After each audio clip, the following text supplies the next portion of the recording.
Rameswaram cafe blast ಪ್ರಕರಣಕ್ಕೆ ಸಂಬಂಧಪಟ್ಟ ಹಾಗೆ ತನಿಖೆಯನ್ನು ಚುರುಕುಗೊಳಿಸಿರುವಂಥ ಅಧಿಕಾರಿಗಳ ತಂಡ 1ನೇ ತಾರೀಕು ಮಾರ್ಚ್ 1ನೇ ತಾರೀಕು ಯಾರ್ಯಾರು ಬಂದಿದ್ರು ಹೋಟೆಲ್ಗೆ ಅದರ CCTV ಫುಟೇಜ್ಗಳನ್ನು ಈಗ ಪರಿಶೀಲನೆ ಮಾಡ್ತಾ ಇದ್ದಾರೆ.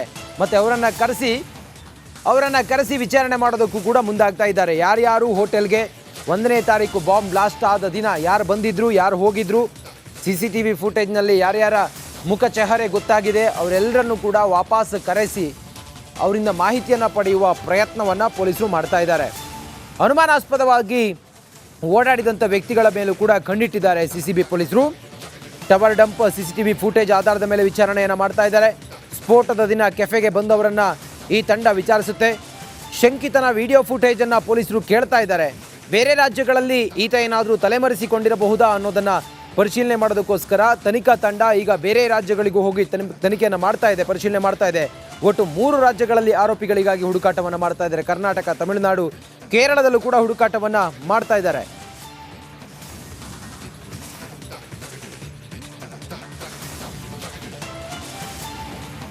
ಈ ಬ್ಲಾಸ್ಟ್ ಪ್ರಕರಣದ ತನಿಖೆಯನ್ನ ಚುರುಕುಗೊಳಿಸಿರುವಂಥ ಅಧಿಕಾರಿಗಳ ತಂಡ ಈಗ ಪ್ರತಿ ಒಂದನ್ನು ಕೂಡ ಪರಿಶೀಲನೆ ಮಾಡ್ತಾ ಇದೆ. ಈ ಹೋಟೆಲ್ಗೆ ಯಾರು ಬಂದಿದ್ರು, ಯಾರು ಹೋಗಿದ್ರು ಅನ್ನೋದು ಒಂದು ಕಡೆ ಅಲ್ಲ, ಆದರೆ